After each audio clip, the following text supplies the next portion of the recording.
Hello दोस्तों, SS मंत्रा YouTube channel में आप सभी का स्वागत है। हाँ, स्वागत है आप सभी का। और आज का जो हमारा टॉपिक है वो वाकई बहुत इंपॉर्टेंट है। बिल्कुल, हम बात कर रहे हैं सीटेट 2026 की आगामी परीक्षा की।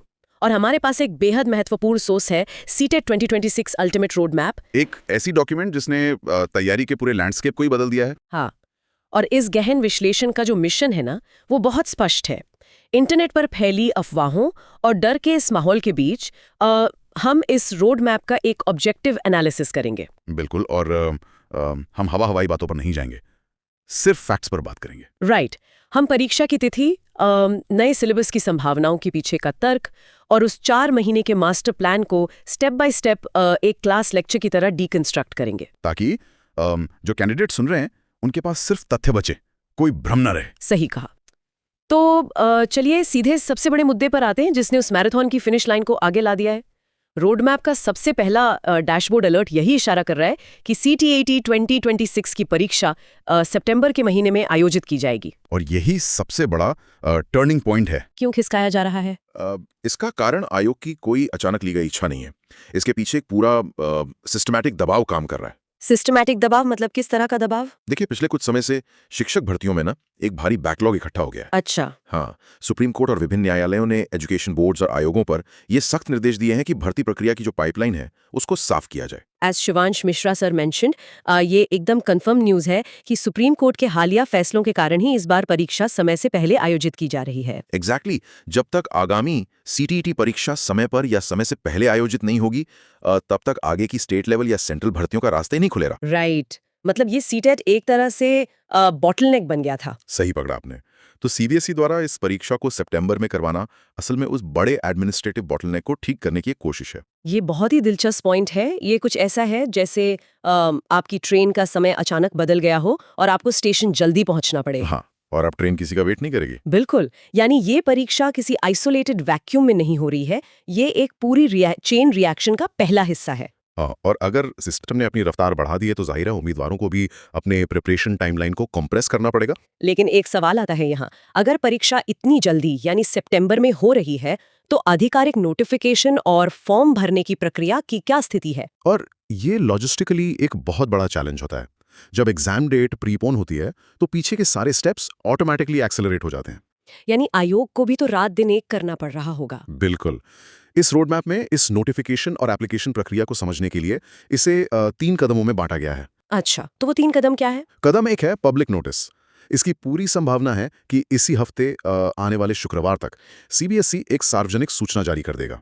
वेट, शुक्रवार तक? यानी बस अभी आने वाला है? ये नोटिस बेसिकली क्या बताता है? ये नोटिस बेसिकली एक पब्लिक डिक्लेरेशन होता है कि आयोग ने प्रक्रिया शुरू कर दी है ताकि लाखों उम्मीदवार मानसिक रूप से तैयार हो जाएं। और इसके बाद कदम 2 क्या है? क्योंकि सिर्फ नोटिस आने से तो लोग फॉर्म नहीं भर सकते, उनके पीछे का बैक एंड काम भी तो होता होगा ना। यही कदम 2 का मुख्य हिस्सा है, यानी डेट कॉन्फर्मेशन और इंटरनल मीटिंग्स। इंटरनल मीटिंग, उसमें क्या डिसाइड होता है? पब्लिक नोटिस जारी होने के 2 से 4 दिन के भीतर सीबीएसई की एक इंटरनल मीटिंग आयोजित होती है। यहाँ देश भर के सेंटर्स की उपलब्धता और एग्जाम कंडक्ट करवाने वाली एजेंसियों के साथ कोऑर्डिनेशन देखा जाता है। ओह, ताकि आगे चलकर डेट्स का आपस में कोई क्लैश ना हो। सही कहा। डेट्स आपस में टकराने जैसी समस्याओं को पहले ही सुलझाया जाता है। उसके बाद ही कदम 3 आता है, जो कि फॉर्म भरना शुरू होना होगा। Right, exactly. पूरा अनुमान यही है कि मई के महीने में या अधिक से अधिक जून के पहले सप्ताह से ऑनलाइन एप्लीकेशन का पोर्टल खोल दिया जाएगा। देखिए, जब तक फॉर्म नहीं आ जाते हैं ना, तब तक छात्रों के बीच एक बड़ा डर और र्यूमरिंग का माहौल बना रहता है। ये वेटिंग गेम बहुत स्ट्रेसफुल होता है उम्मीदवारों के लिए। बिल्कुल। लोग अपनी पढ़ाई शुरू करने के बजाय दिन भर बस वेबसाइट का रिफ्रेश बटन दबाते रहते हैं, और जहां ऐसी इन्फॉर्मेशन गैप होती है वहां अफवाहें बहुत तेजी से फैलती हैं। और सबसे बड़ी अफवाह जो इस वक्त एजुकेशन सेक्टर में आग की तरफ फैलती है वो है नए पैटर्न और सिलेबस को लेकर। क्या ये डर सच में परीक्षा के पैटर्न को लेकर ही है? असल में ये डर इतना पैरालाइजिंग होता है कि कई कैंडिडेट सोचते हैं कि जब तक ऑफिशियल सिलेबस नहीं आएगा मैं किताब नहीं खोलूंगा। हाँ, ये तो एकदम गलत अप्रोच है। छात्रों के बीच अभी जो र्यूमर चल रहा है वो ये है कि एनसीटीई यानी national council for teacher education इस आगामी परीक्षा में बड़े बदलाव लाने वाली है और एक बिल्कुल ही नया पैटर्न पेश किया जाएगा, ऐसी बातें चल रही हैं। राइट।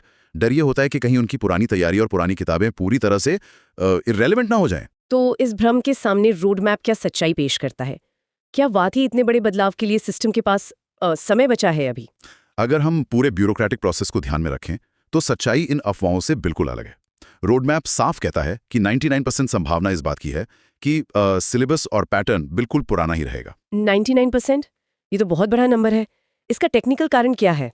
इसका कारण बहुत ही व्यावहारिक है। नया सिलेबस बनाने का मतलब सिर्फ किसी डॉक्यूमेंट में हेडिंग बदलना नहीं होता। बिल्कुल, उसमें तो पूरा करिकुलम डिजाइन होता होगा। हाँ, इसके लिए एक्सपर्ट कमिटीज बनती हैं, नए क्वेश्चन बैंक्स तैयार किए जाते हैं, उनकी डिफिकल्टी मैपिंग होती है और फिर टेस्ट रन्स होते हैं। और सीबीएसई के पास जिसे सितंबर में ही एग्जाम कंडक्ट करवाना है, इतना बड़ा इंफ्रास्ट्रक्चर चेंज करने का टाइम फ्रेम ही नहीं है। सही कहा, टाइम बिल्कुल नहीं है उनके पास। Rightly said Shivansh Mishra sir ने इस बारे में बिल्कुल सही पॉइंट आउट किया है कि हमें अफवाहों पर नहीं बल्कि सच्चाई और जो प्रैक्टिकल स्थिति है उस पर ध्यान देना चाहिए। बिल्कुल, हवाई बातों में आकर अपना नुकसान नहीं करना चाहिए। लेकिन मैं यहाँ इस विश्लेषण को थोड़ा और पुशबैक देना चाहती हूँ।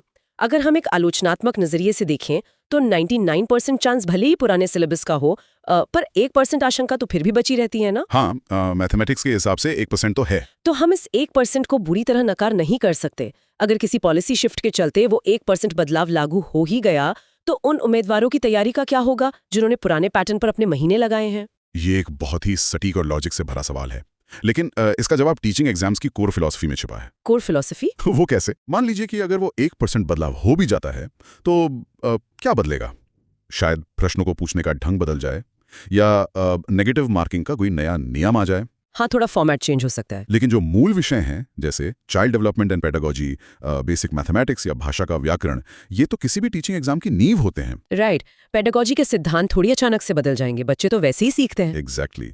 इसलिए जो कैंडिडेट्स अभी से उन कोर कॉन्सेप्ट्स को मजबूत कर रहे हैं ना, उनका ज्ञान कभी व्यर्थ नहीं जाएगा। यानी उस 1% के डर से अपने 99% समय और कोर प्रिपरेशन को रोक देना किसी भी दृष्टि से तर्कसंगत नहीं है। बिल्कुल नहीं है। साथ ही रोड मैप ये भी क्लियर करता है कि अगर वो 1% बदलाव होता भी है तो सबसे पहले ऑथेंटिक अपडेट कैंडिडेट्स को इसी चैनल पर मिल जाएगा। स्पष्ट रूप से फाउंडेशनल नॉलेज एक ऐसी करेंसी है जो किसी भी पैटर्न चेंज के सामने अपनी वैल्यू नहीं खोती। सही बात है, कोर सब्जेक्ट्स हमेशा काम आते हैं। तो अब जब ये 99% साफ हो गया है कि पुराने सिलेबस के आधार पर ही पढ़ाई शुरू करनी चाहिए, तो उस 1% चिंता को छोड़कर आगे तैयारी कैसे करें? उसके लिए रोड मैप में एक 4 महीने के मास्टर प्लान का जिक्र किया गया है, जिसे गोल्डन चांस कहा गया है। राइट। हाँ बिल्कुल। एक उम्मीदवार को मई से अगस्त तक अपनी पढ़ाई को एक सटीक दिशा में लेकर जाना होगा। तो इस 4 महीने के मास्टर प्लान का स्टेप बाय स्टेप अप्रोच क्या है? हम मई से शुरू करते हैं। इस 4 महीने के मास्टर प्लान को हमें ना थोड़ा विज्ञान के नजरिए से देखना चाहिए। हमारा मस्तिष्क एक दिन में सब कुछ प्रोसेस नहीं कर सकता। हाँ, ओवरलोड हो जाता है दिमाग। एग्जैक्टली। उन्हें अलग अलग फेजेस की जरूरत होती है। पहला फेज है मई का महीना। इसका मुख्य लक्ष्य है फॉर्म भरने की प्रक्रिया को पूरा करना और उसके साथ साथ अपने सभी विषयों के बेसिक्स को क्लियर करना। यानी जिन उम्मीदवारों की नींव कमजोर है उन्हें मई में 0 से शुरुआत करनी होगी ताकि आगे के मुश्किल कॉन्सेप्ट्स के लिए उनका दिमाग तैयार हो सके। सही कहा, बेसिक कॉन्सेप्ट्स क्लियर करना सबसे जरूरी है इस फेज में। अगर मैं इसको एक एनालॉजी के जरिए समझाऊं तो ये बिल्कुल किसी मजबूत इमारत को बनाने जैसा है। जैसे मई में हम पहले इमारत के बेसिक्स की नींव रखते हैं। बहुत बेहतरीन तुलना है। नींव के बिना इमारत नहीं टिक सकती। बिल्कुल। तो फिर जून में क्या आएगा? इमारत की दीवारें। हाँ, आप ऐसा कह सकते हैं। जून का महीना गहराई से पढ़ाई यानी डीप स्टडी का है। अब उम्मीदवार पुराने सिलेबस के आधार पर नए जटिल और लंबे टॉपिक्स को पढ़ना शुरू करते हैं। यानी सिलेबस का एक बड़ा हिस्सा इस महीने कवर किया जाता है। राइट। और इसके बाद आता है जुलाई का महीना, जो कि रिवीजन और कॉन्सेप्ट बिल्डिंग के लिए रिजर्व रखा गया है। तो जुलाई में नए टॉपिक्स छेड़ने के बजाय जो पढ़ा है उसको सॉलिडिफाई करना होता है। एग्जैक्टली। जो कुछ भी मई और जून में ब्रेन के शॉर्ट टर्म मेमोरी में गया है उसे जुलाई में बार बार दोहराकर लॉन्ग टर्म मेमोरी में भेजा जाता है, जिसे हम रिटेंशन कहते हैं, ताकि एग्जाम वाले दिन सब याद रहे। और फिर आखिर में आता है अगस्त का महीना, जो कि ठीक एग्जाम से पहले का समय है। उसमें क्या होगा? अगस्त पूरी तरह से मॉक टेस्ट्स और प्रैक्टिस के लिए समर्पित है। जैसे इमारत की फिनिशिंग और पॉलिशिंग होती है। हाँ, फिनिशिंग टच देना बहुत जरूरी है। मॉक टेस्ट्स उम्मीदवार को टाइम मैनेजमेंट सिखाते हैं और एग्जाम हॉल वाले प्रेशर को सहने की आदत डालते हैं, क्योंकि बिना प्रैक्टिस के वहां पैनिक हो सकता है। बिल्कुल। इन 4 महीनों का ये सिस्टमैटिक प्रोग्रेशन इसलिए महत्वपूर्ण है क्योंकि अगर आपने मई में नींव नहीं रखी तो आप अगस्त में मॉक टेस्ट में बुरी तरह फेल होंगे। और फिर उम्मीदवार का कॉन्फिडेंस पूरी तरह टूट जाएगा। फिर सितंबर में परीक्षा पास करने का जो मुख्य लक्ष्य है वो तो हासिल ही नहीं हो पाएगा। सही कहा। इसलिए ये 4 महीने बहुत क्रूशल हैं। ये पूरी तरह से समझ आता है। मास्टर प्लान तो मिल गया और एक क्लियर रोड मैप होना कैंडिडेट्स का कॉग्निटिव लोड बहुत कम कर देता है। टेंशन आदि तो वैसे ही खत्म हो जाती है। इन सब के अलावा एक और बड़ा अवरोध है जो कैंडिडेट्स की तैयारी पर असर करता है, और वो है उनके पिछले रिजल्ट्स का पेंडिंग होना। हाँ, डिजीलॉकर वाला मुद्दा, राइट। एग्जैक्टली बहुत से छात्र ऐसे हैं जिन्होंने पिछला एग्जाम दिया था और अब वो डिजीलॉकर में अपने रिजल्ट के अपडेट होने का बस इंतजार कर रहे हैं। और इस चक्कर में अपनी आगे की पढ़ाई रोक देते हैं। हाँ, वो इतने अनावश्यक रूप से परेशान रहते हैं कि अपनी आगामी तैयारी CTET 2026 की शुरू ही नहीं कर पाते। ये तो वही बात हो गई जैसे आपने कोई कुरियर ऑर्डर किया हो और आप बार बार ट्रैकिंग ऐप चेक कर रहे हो। बिल्कुल, आप दिन में 20 बार ऐप को रिफ्रेश करें, आपके रिफ्रेश करने से कुरियर जल्दी थोड़ी आएगा। जी, वो तो अपने लॉजिस्टिक्स के हिसाब से आएगा ना। सही तुलना की आपने। डिजीलॉकर का टेक्निकल आर्किटेक्चर भी तो वैसे ही काम करता है। हाँ, और as Shivansh Mishra sir mentioned, ये एक पूरी तरह से स्वचालित यानी ऑटोमेटिक प्रक्रिया है। डिजीलॉकर एक ऐसी प्रणाली है जो एजुकेशन बोर्ड्स के APIs के साथ सिंक होकर अपने आप डेटा फेच करती है। रिजल्ट अपने आप अपडेट हो जाएगा, इसके लिए इतना उतावलापन दिखाने की कोई जरूरत नहीं है। बिल्कुल, इस बैकएंड सर्वर प्रोसेस के लिए अपना कीमती वक्त और कॉग्निटिव बैंडविड्थ बर्बाद करना एकदम निरर्थक है। उम्मीदवारों को अपना फोकस सिर्फ और सिर्फ 2026 पर रखना चाहिए। अपना टाइम इन टेक्निकल चीजों में बर्बाद करने से अच्छा है अपनी तैयारी पर ध्यान दें। तो दोस्तों, आज के इस गहन विश्लेषण में हमने सीटेट 2026 अल्टीमेट रोड मैप के सारे पुर्जे खोलकर देख लिए। हमने समझा कि सितंबर का टारगेट कोई हवाई बात नहीं, बल्कि सिस्टम की एक जरूरत है। और हमने सिलेबस के बदलने की उन अफवाहों के पीछे की खोखली बुनियाद को भी देखा। और सबसे जरूरी बात, हमने उस 4 महीने के मास्टर प्लान को डीकंस्ट्रक्ट किया जो एक साधारण तैयारी को सिलेक्शन में बदल सकता है।